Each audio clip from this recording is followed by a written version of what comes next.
On today's Glory Days show, the 2016 Glory Days Baseball Extravaganza is heating up today as we continue our month-long coverage of the baseball season. There are not one, not two, not three, but 4 correspondents on today's show to bring you up to date on what is going on as Major League teams prepare for the upcoming season. Last week, we covered the Boston Red Sox and the Pittsburgh Pirates. Today, we'll talk about the Miami Marlins, the Cincinnati Reds, the Chicago Cubs, and the Atlanta Braves as correspondents from those baseball towns provide us with some inside information. So don't touch that mouse. The best hour of your sports week is coming up on Glory Days right now. Inravio.com.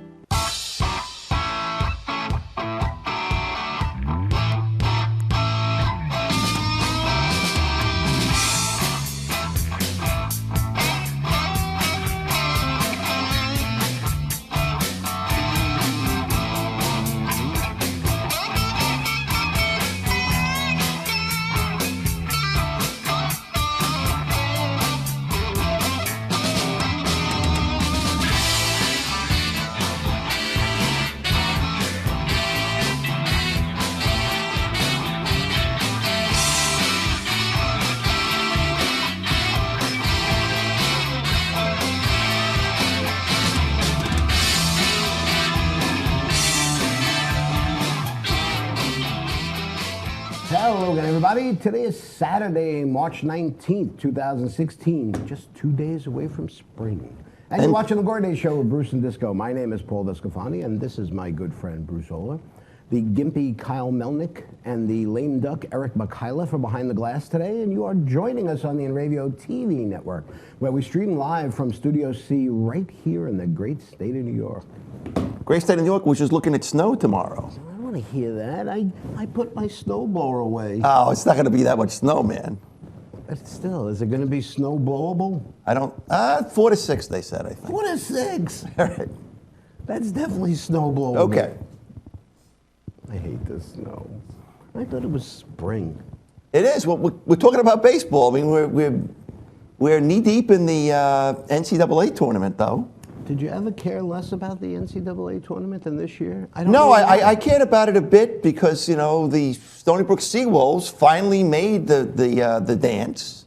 Of course, they didn't last too long. You know, they drew Kentucky and they went out in the first round there. They got their lunch handed to them. Yeah. But hats off to them because, you know, last Saturday they had the tournament game and they had a win to get into the playoffs. They've been there a few times and they hadn't won the tournament. And they did this time, and it was great. I mean, you know, they were down by 15 in the second half, and they wound up winning by 5. So anyway, hats off to them. You know, I always think about when I think about the Stony Brook teams. My neighbor Jimmy Pecci, who got a scholarship to play there, and our friend Ed Quimunez, who also got a scholarship to play for Stony Brook back then. They weren't a Division I team back then, though. I thought you were going to talk about the Todd Rundgren concert we went to see No. at Stony Brook. At the gym, yeah. No, I'm not going to bring that one up. That was a foggy day, my friend. That's right. That's right. There's a lot of a war back then, my friend. Well, you know what? I don't know. I mean, I know that this is the first year that I can remember that I did not do a bracket. Yeah. You know, but I know that there was most people's brackets are done. Yeah, with, Michigan State. there were some pretty big upsets. You know, Yale over Baylor, Little Rock over Purdue, Hawaii over California, Middle Tennessee over Michigan State. That was the real big one, and Stephen Austin over West Virginia. Well, they said for the first time, teams that were 10 seed, they were 10 seeds of 10 or higher that won in this first set of games. Yeah. So that's pretty amazing. It is. I guess. So maybe it's an amazing tournament. Well, you know, I mean, you know, anymore? people talk about the football, you know, and now I guess they have like a sort of semi-playoff, you know, but it's not like they take 64 teams and they get down to the best 4, you know. It's impossible. Yeah, yeah. So I think out of all the, out of all the college championships they do, I think this is the most exciting one. I really do. Maybe we'll get Penny Schwartzman to talk about it later on, right? We always do that. Because you know Penny loves the NCAA tournament. And actually, I think the week Jerry's going to be on is the week of the finals. Okay, that's like 2 weeks from now, right? Because they're going to get down to 16, I think. They go from 64 to 16. But since spring is right around the corner, Yeah. snow or not, Yeah. baseball. Yeah, baseball. It's been kind of interesting. You know, I know that the results of spring training don't matter. That's right. You know, the result of the games don't matter. But you know what? How the players are performing, we're getting into the point now where what the pitchers are doing is going to start to matter. Your first 3, maybe 4 spring starts, you're working on stuff. But your last 2 starts, you're going to want to be getting ready for the season. So we'll see. David Wright on the Mets played his first game yesterday, and he got 2 hits. That's good. It was 2 for 3. He scored from first to home on a double. You know, the Mets really have a big question mark at third base. Yeah. You know, and I know that they're the defending National League champions. But basically, you know, we're coming back with the pitching staff, and we're going to be depending on the pitching again. Of course, Bartolo Colon didn't look too good yesterday. No. And Steven Matz hasn't been happy with his start so far this year, so there's a little chink in the armor. I think the right now. Bartman gave up 8 runs yesterday. Yeah, he got lit up. He got lit up, Yeah. you know. But, you know, he probably, you know, he's such a carefree guy. He's probably saying, you know what, the game's in count, I don't care, you know. And I'll tell you what, a lot of times, even during regular season, it looks like he's going to get lit up. And somehow he survives, you know. He's a pitcher, it really is, you know. Well, I want to just take a minute. I want to talk about the Adam LaRoche situation. Okay. Okay, so Adam LaRoche, if you haven't heard this story, Adam LaRoche is probably, I think he was in the last year of his contract with the Chicago White Sox, right? And apparently, and again, you know, not being from Chicago, we don't really know these things, but apparently he, for the last couple of years, he has had his son, his 14-year-old son with him every day. Well, he's 14 now, so. No, for okay. you know, so he's had him every day in the locker room. He's got his own locker Yeah. in the locker room. You know, I don't, you know, I know that basically, I think when he signed his contract, he was told that he could have the kid in the locker room. Right. And now it's not the owner. I think it's a general manager that basically put the kibosh on it. And Adam LaRoche said, I'm retiring, is what he said, basically. Well, the general manager said that many of the players had come to him and said, listen, this is just a little much. You know, we're adults here. We want to, you know, we can't behave like adults, although what does that mean? You know, but you got to feel, I mean, you would never have brought your son. I mean, you bring your kid to work for a day. Yeah. You don't bring him every day. No, that's right. That's right. You know, and especially he's in the dugout. He's in the only thing he isn't doing is playing third. Is he taking showers with the boys? I don't know.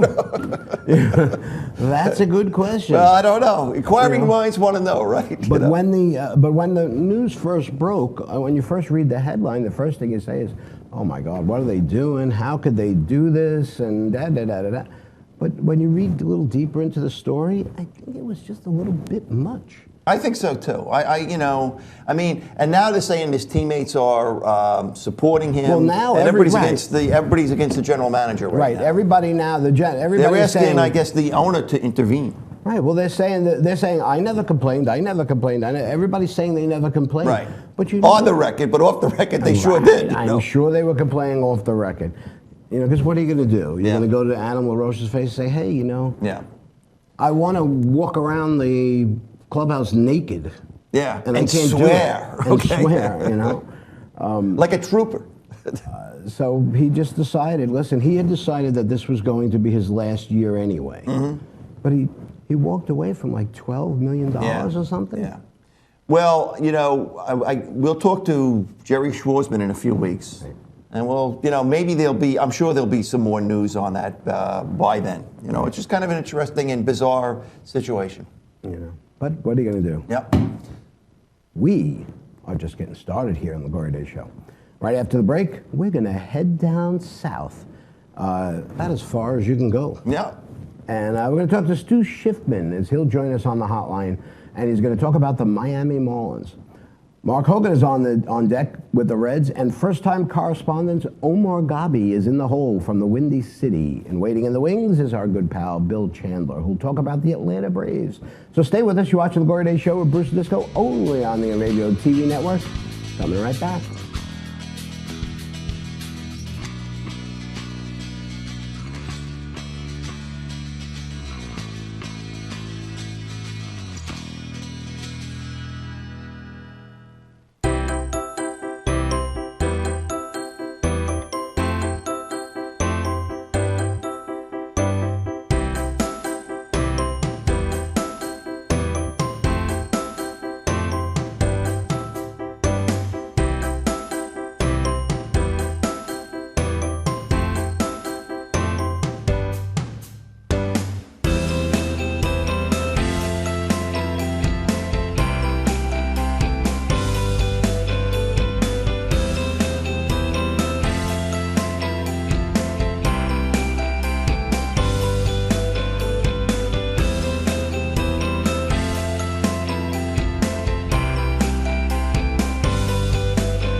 For over 60 years, Hanson Carpet has put the customer first, providing only the finest quality products and service. And Hanson Carpet is so much more than just carpet. We also carry a wide selection of window blinds and shades, and our licensed and insured technicians can service any of your flooring or window covering needs. Browse our huge selection of laminate, carpet, linoleum, vinyl, and tile. Stop by our showroom today or visit HansonCarpet.com. No matter what your project, Hanson Carpet has got you covered.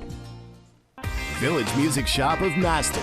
1-800-HEY DUDE, your full-service store with personalized attention, school band instrument rentals and sales, music instruction on all instruments for all styles and age groups, for guitars, drums, amplifiers, PA systems, and accessories. It's Village Music Shop, 1495 Montauk Highway in Mastic. Call 1-800-HEY-DUDE or go to villagemusicshop.com. The world of advertising has changed. Radio, TV, and newspaper revenues have declined drastically. Why? Because businesses have realized that advertising return on investment isn't what it used to be. So what can we do about it? Well, that's easy. Advertise online. Own a local restaurant, real estate agency, or even a national retail chain? Whatever your business, Inravio can get your message out there. And we can do it at a fraction of the cost. Call today and see the difference for yourself. This isn't TV. This isn't radio. This is Inravio.com.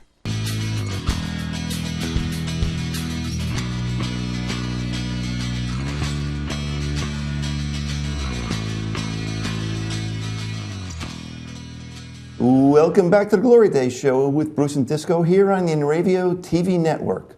Last year, the Miami Marlins were the pick to challenge the Washington Nationals in the NL East, but a month into the season, those hopes were out the window. The Marlins suffered injuries and their young studs just weren't ready. Then they lost Giancarlo Stanton. Is it Giancarlo Stanton? In June, and they went into the tank. Didn't it used to be Mike Stanton? It did. Our first correspondent never goes into the tank. Although he is born and bred here in New York, he's relocated to Florida and enjoys the sunshine each and every day. Please welcome our good friend, Stu Schiffman. Stewie. Stu. How are you, man? How are you? Doing great, guys. Doing great. How are I you see you guys? gave us that picture with your dog there and that Ranger shirt. That's too bad. You know? Hey, what's the weather like out there? Listen, you can take the kid out of New York, but the New York never leaves the kid. You know. Now, Stu, before we get going on the Miami Marlins, I got to tell you something. You know, earlier this week I reposted a happy birthday wishes to Sylvester Stewart. Do you know who Sylvester Stewart is, Disco? No. That's Sly Stone. Yeah. Okay? Okay. Sly and the Family Stone. Yeah. That's right. So, you know, and their greatest hits is one of the greatest albums, I think, of all time. Of course, I got a couple of, schoolmates. I posted something, I guess, a while ago asking what was your first concert. So my friend Carol Galata said her first concert was Sly and the Family Stone, believe it or not. I have another classmate whose first concert was The Doors. I'm very impressed by that. But then I see what Stewie's first concert was. I'm going to let him tell us what his first concert was. Yeah, I was 13, I think, at the time. It was Grand Funk Railroad and Humble Pie at Shea There Stadium. you go. You must have seen a lot of things that night, Stewie, huh? Oh my God! I just remember the strange odor that was coming from all around Shea Stadium that night. And it wasn't Flushing Bay.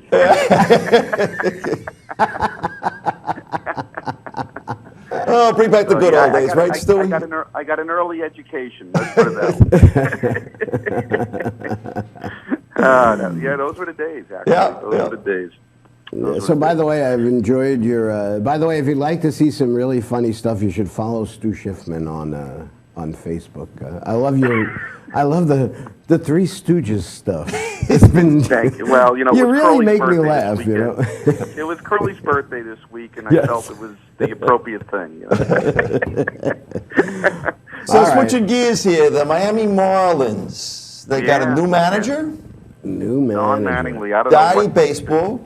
They've Yeah, banned, I think, facial hair. Is that right? I believe so. Yeah. Uh-huh. Yeah, and not only that, but they got the steroid king. Well, wait a minute, Yeah. not A-Rod.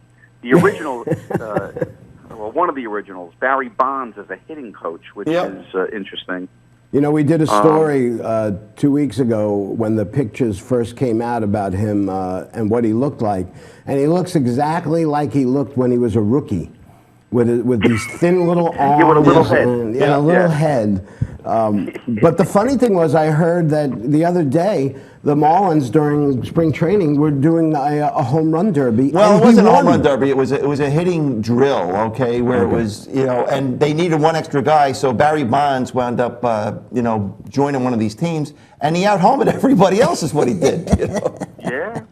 Well, listen, the reality, we'll get off the subject in a minute, but the reality is with Barry Bonds going back when he didn't need to do the steroids. He's another, just like A-Rod, or Clemens for that matter. Exactly. These guys didn't need to do the steroids. They were superstars in their own right, and no, maybe he went to hitting 700 or 800 or 9,000 home runs. But he certainly would have hit his lion's share, and he probably would have broke a lot of records anyway. If certainly A-Rod would have. I think the biggest difference is, the moral of the story is players don't get better when they turn 35. Right. Exactly. They start breaking down at 35. By the way, there was a story in today's Daily News and about Derek Jeter's trainer. Okay, Derek Jeter's trainer in 2009. He was the guy that he was the one who supposedly helped Jeter get better footwork, and he had one of his best defensive seasons that year. He is now being linked. That trainer is being linked to the guy in the Al Jazeera report. Oh, really? Really? It was in today's Daily News. So. Not saying What's this got to do be- about the Miami Marlins, though? This has got nothing to do with it.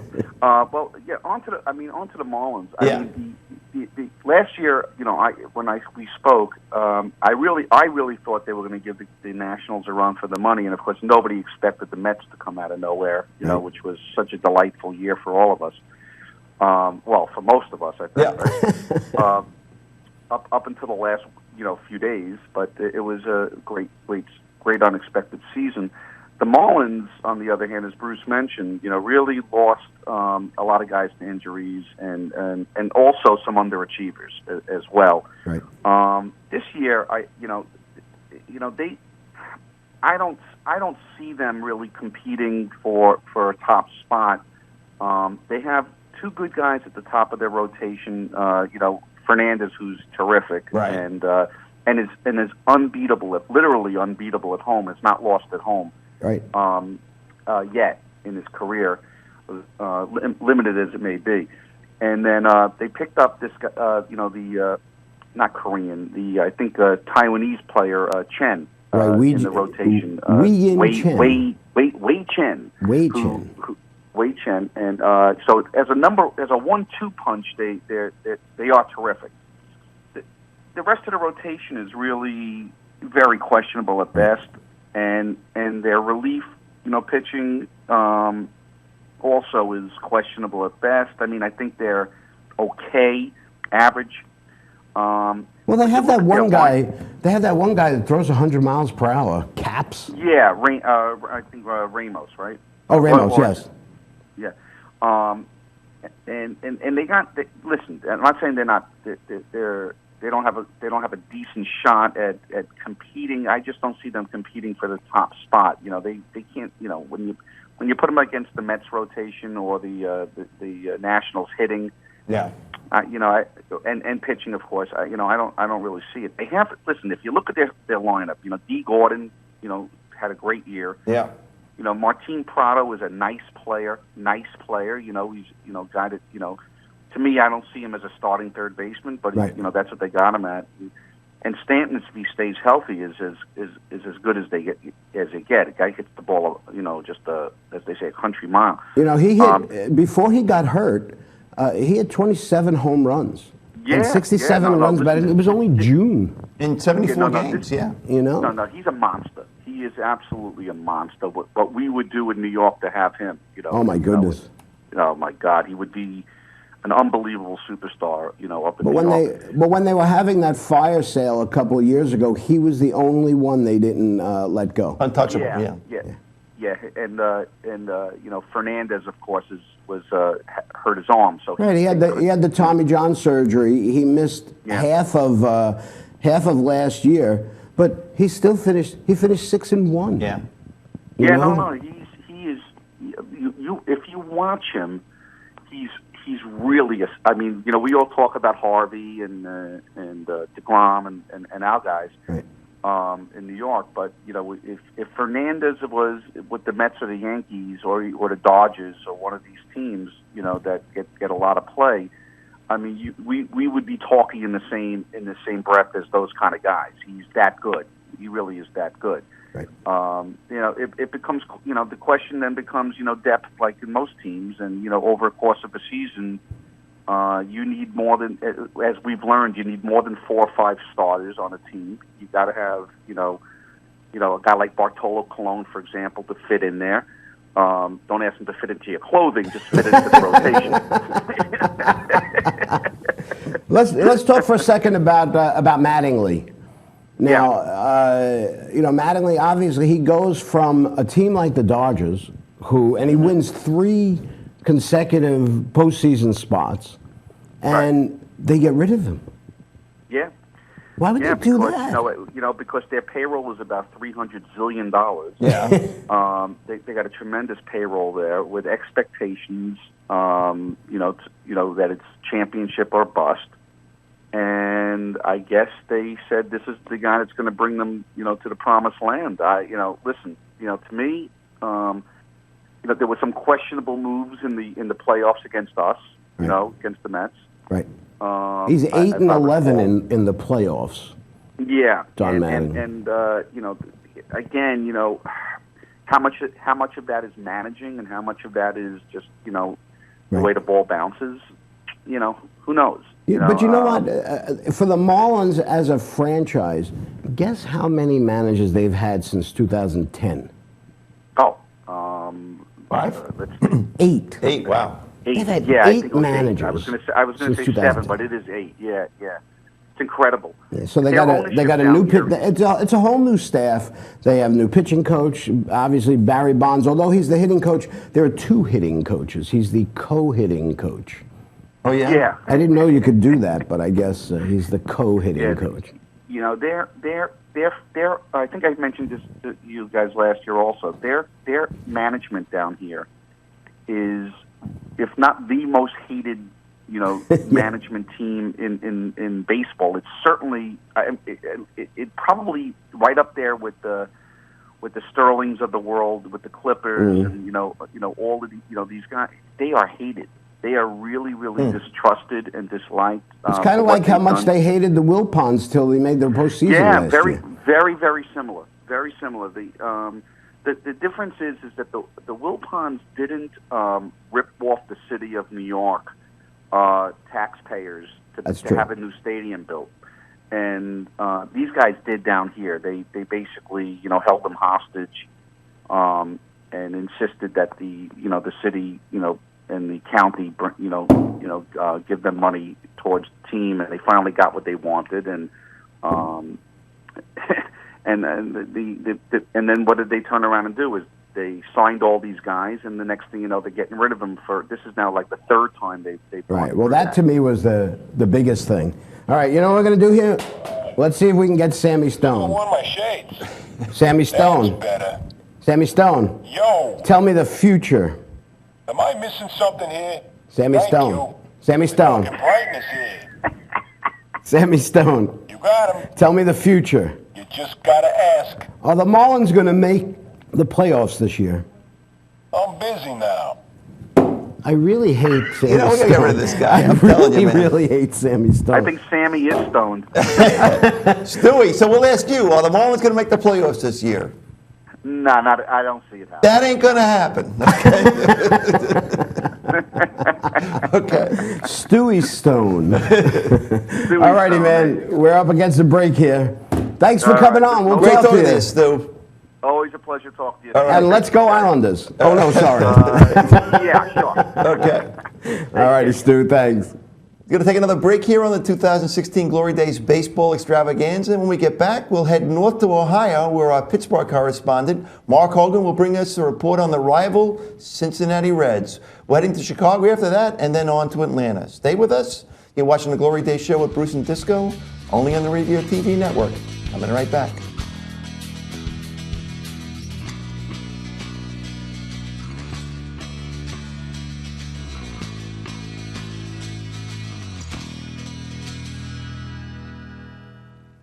The world of advertising has changed. Radio, TV, and newspaper revenues have declined drastically. Why? Because businesses have realized that advertising return on investment isn't what it used to be. So what can we do about it? Well, that's easy. Advertise online. Own a local restaurant, real estate agency, or even a national retail chain? Whatever your business, Inravio can get your message out there. And we can do it at a fraction of the cost. Call today and see the difference for yourself. This isn't TV. This isn't radio. This is Inravio.com.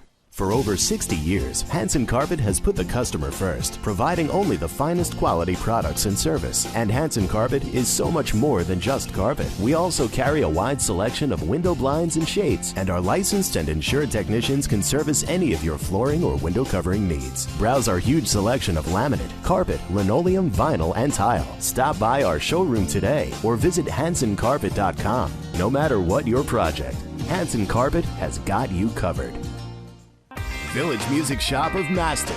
1-800-HEY-DUDE, your full-service store with personalized attention, school band instrument rentals and sales, music instruction on all instruments for all styles and age groups, for guitars, drums, amplifiers, PA systems, and accessories. It's Village Music Shop, 1495 Montauk Highway in Mastic. Call 1-800-HEY-DUDE or go to villagemusicshop.com.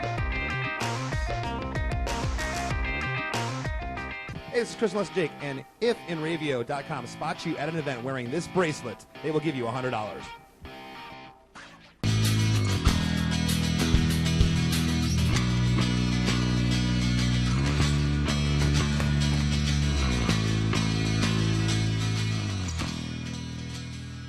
Welcome back to the Glory Days Show here with Bruce and Disco on the Inravio TV network.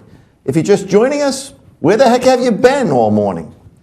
All right, the Cincinnati Reds may have hosted the All-Star game last year, but their fans didn't have a lot to cheer about as they lost 98 games to finish dead last in the uber-competitive NL Central. Then they traded Todd Frazier and closer Aroldis Chapman to the Yankees. Granted, Chapman starts the season on a 30-game suspension for domestic abuse, but you get the picture. They also traded guys like Johnny Cueto and Mike Leake at the trade deadline. So what does that leave them for 2016? Can they lose 100 games this year for the first time since 1982? Our next correspondent would much rather be talking about the Pittsburgh Pirates, but he's taking a bullet for us here today and reporting on the moribund Reds instead. Please welcome back our legal eagle from Ohio, Mark Hogan. Mark, how are you? Hey, well, my brackets aren't doing very well, but You and a lot of people apparently. Did you have Michigan State going the whole way? yeah, it was really hard to have to put 6 X's down on the bracket. Oh, jeez. Tough one. Well, what are you going to do? The thing is, if your bracket is busted, everybody else's bracket is probably busted too. So I think that happened last year too. I think a lot of it's. I mean, there's really not that much difference between some of these teams that are high ranked and the teams that are 15th, 14th ranked, seeded, I guess. Listen, it's a one-game thing. It is. Right? It is. All righty, Mark, how are you? I'm doing pretty good, guys. You ready for the baseball season? I think so. Are you guys? Oh, yeah. Well, we're Met fans, man. We've been drinking the Kool-Aid, We can't wait for spring training to be over. I hear you. But I know you're obviously a big Pittsburgh Pirate fan. And we talked a little bit about the Pirates last week, so we'll get to them for you this week. But we want to talk a little bit about the Cincinnati Reds. Now, I know they're in your division. Are they going to lose 100 games this year? Well, I think, Paul, it could be very close. Look, I live in Columbus. I have a lot of Reds fans who are my friends, and it's kind of sad to see what's going on there. I mean, it's a complete fire sale. And if you go back just a few years, I mean, this was a team that had a lot of talent, and the talent just could not mesh. And so you're left with, basically trying to do a fire sale and getting as much young talent as you can. So right now, it's safe to say, look, the Reds aren't going to go anywhere now or anytime soon. Even their manager, Brian Price, said realistically, these guys are just going to show up and try to get better and play harder every day, and they're going to try to see where things go. I think 100 losses is probably something that definitely could happen. They're going to be just evaluating talent this year. A rebuilding year, I guess. They have a lot of prospects, though. So, I mean, I would say the future probably looks bright for them, but certainly not this year. But here's what I can never understand. Now, we here in New York, for the Mets, we never have talented players that we trade away because we want younger players. Mm-hmm. We always have crap that nobody else wants. I look at some of the guys that the Reds traded for younger talent, and I don't understand why you make those trades unless it's a money issue. And how is Cincinnati, a place that almost always seems to be filled, how do they have money issues?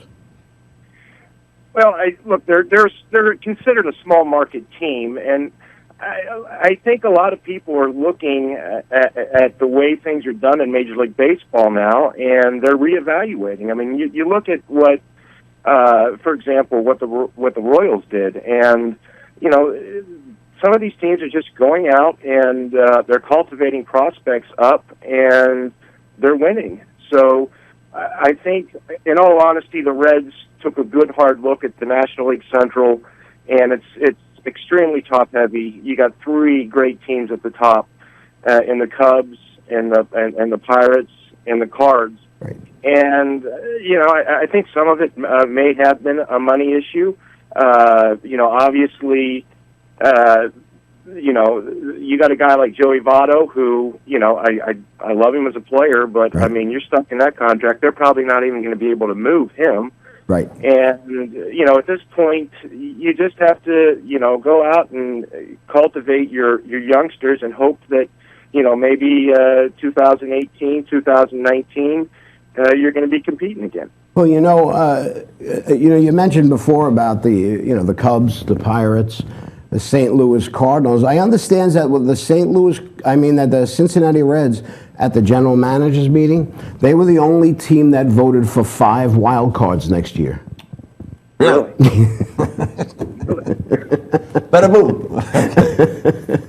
Because when you're looking up at those 3 teams, I mean, barring some sort of horrible disease hitting those locker rooms, those 3 teams are going to be around for a long time. Yeah. And you got to play those guys 18 times, 17, 18 times a year. That's going to be tough for both Cincinnati and Milwaukee. The thing I like about Cincinnati Reds, Jay Bruce. You like it? Well, you know who else is on their team, by the way? Who? Anthony DiSclafani. Oh, there we go. I was going to ask you if that was any relation. No, but he spells it with a D-E. I'm a D-I. But my brother's name is Anthony. We called him Little Anthony the Imperial one. That's what we call him, as a matter of fact. And it's kind of fun when they play the Mets, because when they play the Mets and Howie Rose and the announcers are just saying Anthony DiSclafani because it's pronounced the same. You know? Right. But because he was on the Marlins at one point, DiSclafani. That's right. Yeah, he's expected to definitely contribute as part of the rotation. One guy that they're looking, for some guidance and a little leadership is Homer Bailey. He probably won't be back with the team pitching until sometime in late May. Look, it's a very young rotation, very young bullpen. I mean, how do you replace a guy like Chapman? I mean, I understand he's got the legal issues, but look, at the end of the day, the Reds know what their team is, and it's go out and just watch a good ball game if you're a Reds fan. You don't have any high expectations that you're going to do anything this year, probably not even next year or the year after. And, it's one of those things that a lot of teams have to go through. So they had their chance, I think, 2013, 2014. I mean, a lot of Reds fans really had high expectations. But at the end of the day, it just goes to show that, sometimes all the talent, if it's not perfectly molded into a good, solid foundation that meshes together, you're just not going to win. All right, I'm going to give you 2 minutes to gush around about the Pirates. All right. Well, I'm a little bit more optimistic about my Pirates, for sure. At the end of the day, it's a tough division. And, I think it's going to be very difficult to catch the Cardinals and the Cubs. I mean, if you look at what the Cubs did this offseason, I mean, they just really solidified their team. And in all honesty, I mean, I always am frustrated with the lack of off-season moves by the Pirates. They're not big spenders. At the end of the day, I don't know that we did anything that really improved our club. I don't think that we, that we really lost anything. I agree with the fact that they didn't improve the plug, but you won 99 games last year, or 98 games last year. There's not that much room for improvement when you win 98 games. There's always room for improvement, my friend. I know that, but I think that the Cardinals are not going to be as good, and I'm just wondering if the offseason and the preseason hype is going to affect the Cubs, because the Cubs have been perennial underdogs. Anytime they're picked to win anything, they never do. So. I think Madden is a great manager, and I think he's got those guys really believing in themselves. But just briefly, Paul, here's one thing that the Pirates are going to have to do. Last year, they won a combined 17 and 21 against Cincinnati and Milwaukee. Okay, they won 98 games, but they won 17 and 21 against Cincinnati and Milwaukee. I mean, can you imagine if you just swap that around? I mean, that team has over 100 wins. So. The Pirates, they should be strong. We're always hopeful.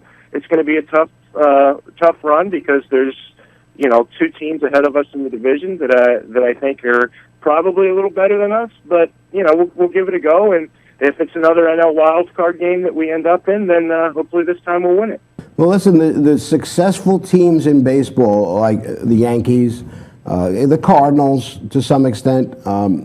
And, they follow that formula, which is win the games you're supposed to win and just stay with the better teams. That's really all you have to do. And we saw that with the Mets last year. They beat up on the National League East. They fed on the bottom feeders, right? The Phillies and the Marlins and the Braves.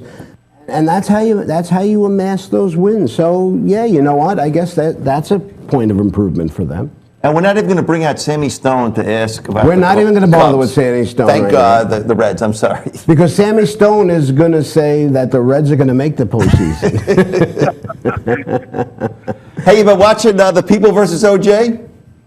You know, I'm gonna. I have it all taped. Taped, and I'm okay. Gonna binge watch it. I think they call it. Yeah. Because I'd like to have a discussion with you to see if you were Marsha Clark. Or would you have been Marsha Clark, or would you have been Johnny Cochran? What side do you normally take? No, I've never been a prosecutor. I've always been on the defense side. I see. All right, man. Johnny Cochran.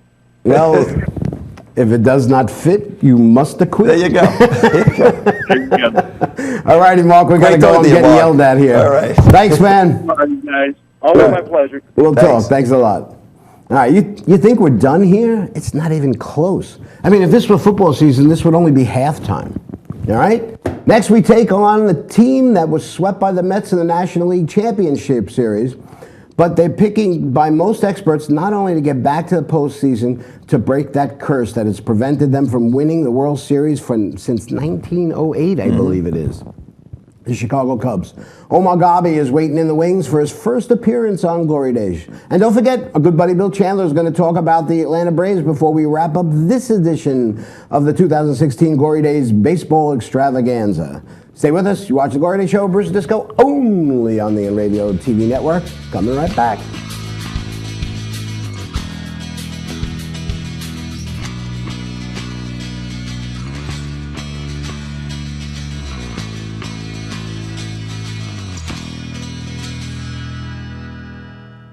For over 60 years, Hanson Carpet has put the customer first, providing only the finest quality products and service. And Hanson Carpet is so much more than just carpet. We also carry a wide selection of window blinds and shades, and our licensed and insured technicians can service any of your flooring or window covering needs. Browse our huge selection of laminate, carpet, linoleum, vinyl, and tile. Stop by our showroom today or visit HansonCarpet.com. No matter what your project, Hanson Carpet has got you covered.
Welcome back to the Glory Days Show with Bruce Disco here on the Inravio TV network. Mr. B, tell me what you think of a team after you hear these things. Okay? I'm listening. They won 97 games, but they finished third. All right? They won a wild card game. They beat the division champions who won 100 games in the regular season. And although they got swept in the division series, they then go out and win most of the league's hardware. Their skipper was manager of the year. Their pitcher wins the Cy Young. And their first-year third baseman, who didn't even make the majors until May, won the Rookie of the Year. Pretty good so far, right? So far, so good. Okay, but that wasn't enough. They went out and they spent $275 million. They got the best free agent outfielder out there. They stole a second baseman from the world champions, and they picked up another solid starting pitcher. Sheesh. The future looks so bright, they got to wear shades, I think, in Chicago. And our next guest is going to tell us all about it. He's a writer for the baseball website A View from the Bench, and he's a lifelong Cubs fan. So please welcome to a first-timer to our program, Omar Gabi. Omar, how are you? Good morning. I'm very good, thank you. How's everything going? Well, looking pretty rosy for the Cubs. Yeah, you know, let's just start off with what happened. How did you guys get swept by the Mets? The pitching. The Mets pitching was just phenomenal. I think some of the holes in the Cubs really came out while we had all these great young players, as you had just mentioned. It was the first time in the spotlight for a lot of these guys. And I think that got to them. It really did. And again, that Mets starting pitching was just phenomenal in that series. The Cubs they were overmatched. And I have to give a lot of kudos to the Mets for pulling that one out. You know, I look at the projected starting lineup for the Cubs this year. There's not a guy on there where you look at it and say, okay, we don't have to worry about that guy. No, Well, they're except going for to when Ross is catching. Yeah. They are a great team on paper, but, as the Mets proved last year, though, as you said, I mean, good pitching will stop good hitting. Right. But they got a couple of studs for pitching, too. Jake Arrieta, right. Cy Young Award winner. Who'd they pick up? They picked up Lackey. Okay. They already had John Lester. Yep. This is going to be are you worried at all? Because, the Cubs fans and the Mets fan kind of have the same kinship in that we're never the favorites. And when we are the favorites, we usually suck. And that is actually probably my biggest fear as a Cub fan. Right. The times in my lifetime where they have come into the season with high expectations, something's happened. Right. And they've fallen flat. And so there is that sense of worry this time around because of past history. But this is a totally different makeup of this team than in the past.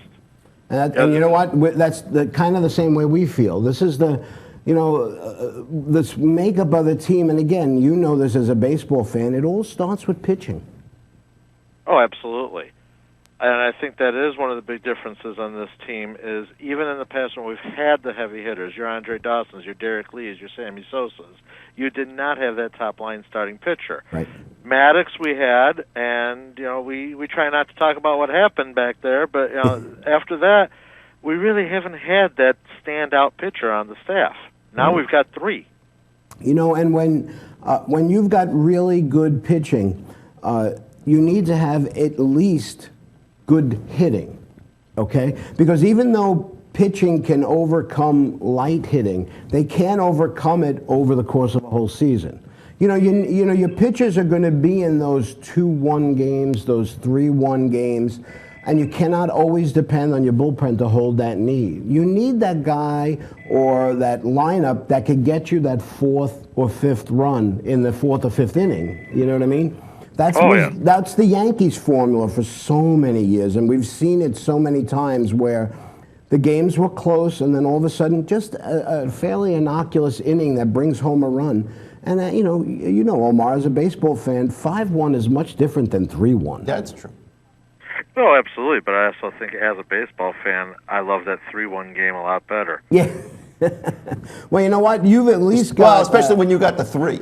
Yeah. Well, yeah, that too. So who's gonna be closing games for them this year? Oh, unquestionably, it'd be Rondon. I just don't get the critics of Rondon because even when he was for a short time removed from that closer's role last year, he was performing. This is a guy whose WHIP was 1, his ERA was well under 2. Right. He didn't really implode at any time. He was actually pretty stable, especially when you consider how young he is. He was a Rule 5 guy, one of the best Rule 5 guys I've ever seen on this team. He's from June till the end of the year, his ERA was less than 1, 0.96. Wow. That's amazing. Only one guy on the staff was better than that. We know who that was. Yeah. And so do you think that, Arrieta kind of got roughed up in the playoffs. Does that affect him at all? Oh, yes, because if you know anything about Jake Arrieta, he's extremely cocky. And he didn't like that.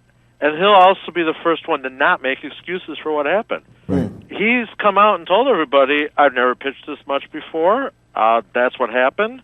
Now who has always been pretty fit and always had a really strong off-season regimen, he worked so hard this off-season, he's already vowed that he's going to come out bigger and stronger. His last spring training start, he was intentionally walking guys on base to learn what it was like to pitch with guys on base. I don't know if you caught that. This happened, I believe, it was on Wednesday. I didn't know that. Yeah, he said he intentionally walked a couple guys just to pitch with guys on base. Wow. That's how focused cocky. this guy is. It's cocky and it's focused. You know, so it surprised a lot of people. Obviously maybe not you guys, but it surprised people that they traded Sterling Castro. Why would I know they addressed they got a couple of potential starters out of that deal, but still, they end up trading a guy like that, Sterling Castro. Especially at the Mets, we were looking for a shortstop last year. We thought we were going to work something out with you guys somewhere down the road. Yes, those talks were there. The problem is, early in the season when there was all the trade Castro talk, no, you couldn't get Castro for a bag of beans. He was horrible. He wasn't hitting. He wasn't fielding. He lost his spot in the lineup. You couldn't move him if you wanted to. And that's the big problem I think a lot of baseball fans have. When a guy starts underperforming, trade him. But if he's underperforming, nobody wants to trade for him. Well, when they did move him now to the Yankees, on the one hand, yes, I think the time was right to move the guy. I am kind of disappointed in the return we got for him. You would think for a 25-year-old, three-time All-Star infielder, you could get more than a potential number 5 starter. Right. And that's kind of upsetting. Do you think they overpaid for Jason Hayward? $184 million? Absolutely not, for 2 reasons. One, the people who actually want to look at the contract, if he's here at the end of 8 years, it means both the Cubs and Hayward failed miserably. If he's only here 3 or 4 years, it's win-win. It means he's performed and the team has performed. That lovely out clause. This out clause in free agent contracts is the new no-trade clause. Right. Well, we did that with Yoenis Cespedes this year. Correct. He's going to get $27 million for 1 year. And if he performs really well and the team does really well, he's going to stay. And if he doesn't, he's going. Well, yes and no, because if he performs real well, if you want to talk about a guy like Cespedes, I think if he performs real well, he'll only stay if the Mets offer him the most money. Right. He'll go with where the money is. I think. Well, the thing is, if he has a good year, the Mets do well. Maybe he doesn't opt out. Then they get him for 2 more years. Or do you think no matter what happens, he's opting out? I think he's but the difference between what a Cespedes did and what a Hayward did, okay, I get your logic there with Cespedes, but with a Hayward, I think he would opt out if the Cubs do what everyone's hoping they're going to do, because we all know the magic number, 1908. Anybody who can be part of this in Chicago is going to be forever deified. Joe Madden will never pay for a hotel room, will never pay for a beer, will never pay for a meal. All the guys on this team, they'll be in the permanent Chicago pantheon. Well, yeah. So, as Theo Epstein, right? By the way, just so that you know, on the news the other day, the Guinness announced the oldest man on the planet. Yeah. Okay, 112 years old. Yeah, right, that's the oldest guy. Joe Madden? Right now, no, it's not Joe Madden. Right now, you still have people on the planet who were alive the last time the Cubs won. So they got to do it this year. We don't know what's going to happen to this guy next year. Well, wait, if he's 112, we still have 4 more years. Yeah. All right, so real fast, we got to wrap up. Are they going to win the division? That's my question for you today. Yeah, but that's not the prize. Okay. Right, okay. But really you do. definitely do not want to... So, will they win the World Series? You can put me on a limb here. You know what? This team, the way they're designed, the way they're built, if they get there, they have to win it.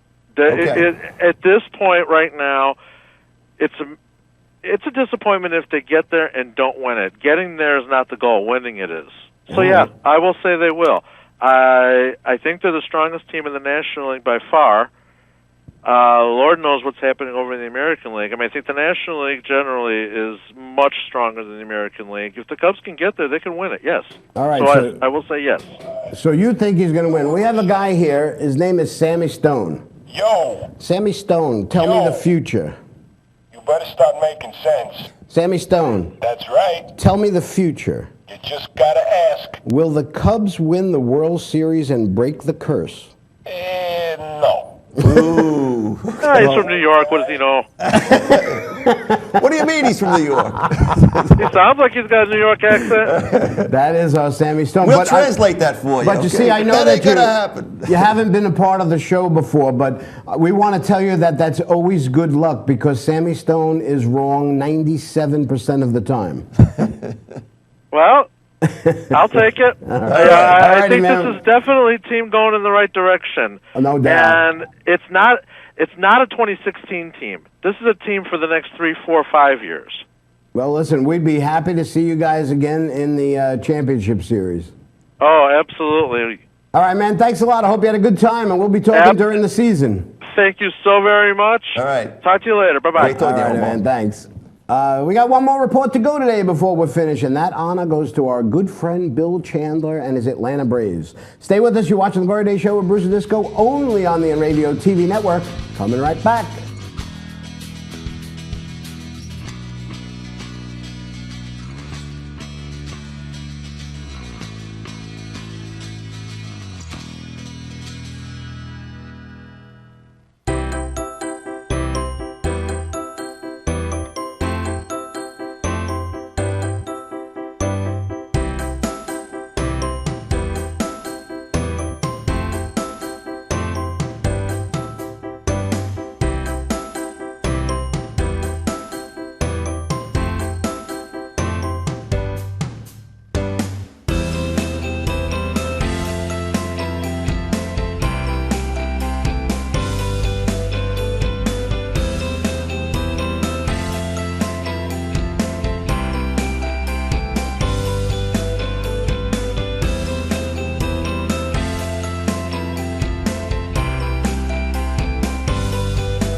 The world of advertising has changed. Radio, TV, and newspaper revenues have declined drastically. Why? Because businesses have realized that advertising return on investment isn't what it used to be. So what can we do about it? Well, that's easy. Advertise online. Own a local restaurant, real estate agency, or even a national retail chain? Whatever your business, Inravio can get your message out there. And we can do it at a fraction of the cost. Call today and see the difference for yourself. This isn't TV. This isn't radio. This is Inravio.com.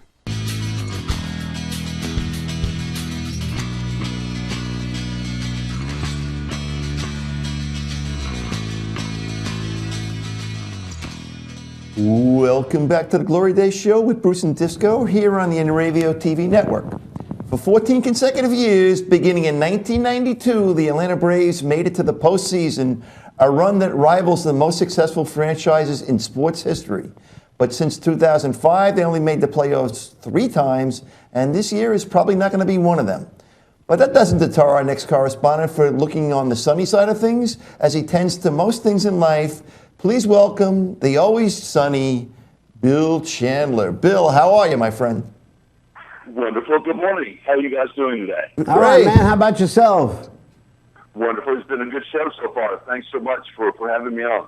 You're welcome. We're happy to have you. You were so worried. You said, who's going to want to hear about the Atlanta Braves? I'm not sure I want to hear about the Braves. Honestly, it feels like the 70s all over again. But I have to tell you, I went to the Braves in the 70s and still had fun. You don't have to win. I tell the guy from Chicago, you don't have to win World Series to have fun at a ball game. So That's true. Well, I don't know. We haven't had fun since 1986. Or make the playoffs, as you guys well know. Well, listen, the guy we just had on the phone, Omar Gabi, 1908 was the last time his team won a World Series. You're right, and he's still a Cubs fan. So that's well, listen, you know what? We're fans for a reason because, anybody that says, oh, I root for this team or that team and I don't really care, that's not a fan. You might be a fan of the sport, but, that's why they call it a fanatic.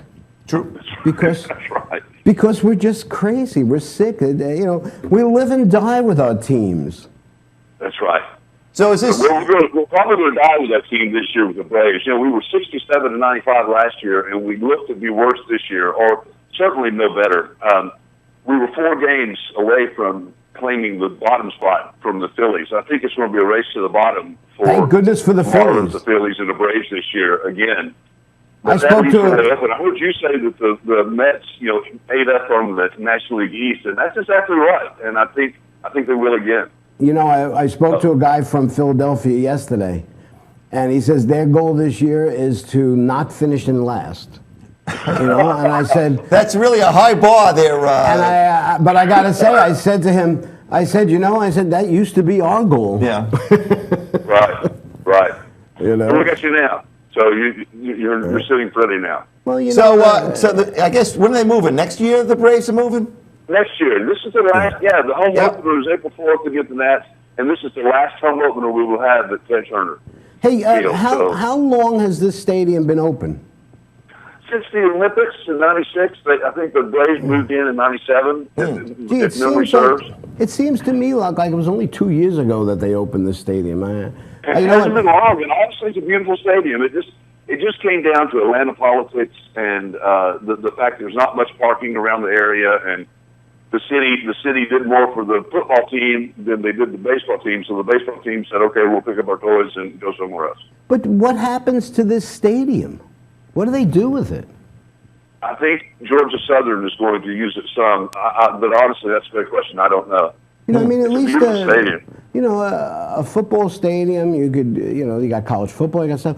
You got a 60,000 seat baseball stadium. It's built for baseball. It wasn't built to be one of those multi-purpose stadiums. I don't know. Right. Maybe they reconfigured a little bit and concerts. They could do concerts there, and you got nice weather.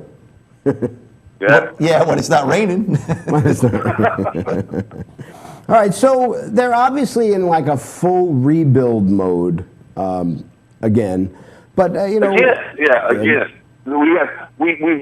to remember this team won 96 games in 2013, and they have been reshipping people off ever since. I believe Freeman is the only one. I could be wrong, but I believe Freeman is the only one that is still here from that 2013 team that won 96 games, and that's one of the problems. I said the 70s, but at least in the 70s, you knew Phil Niekro was going to be your pitcher, and Henry Aaron was going to be in right field. Right. So now every year it's kind of fruit basket turnover. We still had Markakis, who, by the way, he was one of the stars last year, and he did not do great. He led the team in batting average with 296. Yeah, he was, they expected him. Obviously they didn't get the guy they thought they were getting. Right. But, the problem is having people around you. You look at Freddie Freeman. Freddie Freeman's batting average has steadily declined since 2013. Right. 2013, he batted over 300. But he had Hayward in the lineup. Yeah, there's nobody protecting him for sure. Yeah, if all you have is Markakis and Freeman, then you're going to be, our second baseman batted, I think, 227 last year. Well, I guess they felt that with Freeman, I couldn't understand why they traded him, but I guess they traded him because they just felt they couldn't sign him. Yeah. And you might as well get something for him rather than, because that guy, I remember watching him at Citi Field and saying, how come we don't have a guy like that to play the outfield? A young Hayward. You said Freeman. Hayward. Hayward. Hayward broke my heart. I actually, memory serves, they may have even traded Hayward after we had a call last year. I know they traded our best relief pitcher after this call last year. Yes. But Hayward, I don't know. I don't know if they were just trying. Of course, this is what every team says when they're not doing well. They say they're building for the future, but they really do have a lot of good arms in the minors. So I'm hoping we're going the Braves route of the early '90s, the Mets route now of having good pitchers. Well, that was the Braves were always built on pitching. We were talking before to Mark Hogan, and we were talking about the Pirates for a few minutes. And Mark said, he said, they won 98 games or whatever. And we said, how could they improve on that? And he said they were 17-21 against the bad teams in the division. And the Braves are one of those teams that also followed that very successful thing. You beat up on the bad teams, and you just have to play 500 against the good teams. That's exactly how you get those wins. That's exactly right. Yeah. You know, Craig We had Kimbrell, by the way. Kimbrell, that's the guy you were thinking of. Kimball, yeah, exactly. Thank you. Well, we had, our pitching now is not going to be very good this year. Taylor Ron led us last year with 11 wins, and our pitcher that got the Miller, who led their team with strikeouts and ERA, was rewarded by being traded. We really have a lot of good arms, and I hope they come around quickly. But they have to take the young arms fairly slowly if they want to keep them for the future. So it may be. And somebody, they say they're building to be sure they have a good team for the new stadium. Right. I don't know that I buy that, but I hope it's true. It gives them a pass for this year, like they gave them a pass last year. Is what it does, Right. Yeah, that's true. So they've got. You always think of the Braves, and you always think of them making the postseason, and they really, they've only made the postseason 3 times since 2005. I heard that, yeah, and I actually didn't realize that until Bruce said it. But that resonates. And I just think that, obviously, you go to ball games to see your team win, but we here in New York have been going to ball games for a long time just because we like to go to ball games. And we like to drink. That's right. And we like to drink, yes. So I wonder if alcohol sales will be up in Atlanta this year. I'm sure they will be. I'm sure they will be. Hey, do you know any of the Real Housewives down there or what? Well, you're in Chattanooga now, is where you are anyway. That's right. I forgot. You no longer live in Atlanta itself. The new stadium is going to be north of the city, so it's going to cut out all the Atlanta traffic. Is that actually for me? That's better for you then? Yeah, that'll be nice. Oh, that's good. Because I know, I know how much you love baseball. And it's it's tough when your team is. Just when I don't want to say hopeless. Yeah. Hopeless isn't really the word. It's just, you know how many years the Mets have been down, and every year I used to see the playoff games and say, damn, I wish why my can't it team be was us? there. And then this year, when they finally made it, I couldn't enjoy it. I was so nervous, and I was so caught up in it and the whole thing that I really didn't start enjoying it till afterwards. And I started looking at the some of the shows that they had, and I just said, man, what a great year. I missed it. I missed the enjoyment of it. When I was so nervous about it. When I was checking out the Braves to find out what kind of tidbits come with, the only thing I found is they had a singing competition, I guess, earlier this week, right? Where these guys, they got dressed up as NSYNC and the Backstreet Boys and T-Pain and Vanilla Ice, No, I missed that. That's interesting. All righty, Bill, we got to go. We're over time here, and we're getting yelled at. So good talking to you guys. You have a great show. Thanks for letting me be on. Have a great day. Thanks, man. Thanks, Bill. That's our good pal, Bill Chandler. All right, so we got to say goodbye. We do. Okay. We're never going to take a break. We're going to say... There is no break. That's right. We're just Let's not going. say au revoir. Let's say hors d'oeuvre. Okay. All righty. Thanks to our producers, Kyle Melnick, and thank you, Eric Mikhailov. I know today is your last Glory Days show, and no matter where you go, you're never going to have as much fun as you're having right now. There you go. So good luck with you. Thanks to our correspondents that helped us out today: Stu Schiffman with the Marlins, Mark Hogan with the Reds, Omar Gabi with the Cubs, and Bill Chandler with the Braves. You can read baseball articles by Mark and Omar on the websites A View from the Bench and the NL Central Discussion. And next week will be our last show before the season actually starts. So I think we'll concentrate on the Mets and the Yankees, but we have a very special treat for you fantasy baseball players, as we'll have both the Admiral and the General, Mike Ferrara and Mike Moosberger, live in the studio with us. Oh, that should be great. That's going to be fun. I'd like to see them hit each other. Thanks again, Chuck and Bonnie, for putting up with this nonsense week after week and allowing us to bring you this type of quality programming. And of course, thanks to you, our loyal viewers. Don't forget, you can check out the Glory Days On Demand page on www.inravio.com, and you can watch any of our past shows or any of the other great shows that are on the Inravio TV network.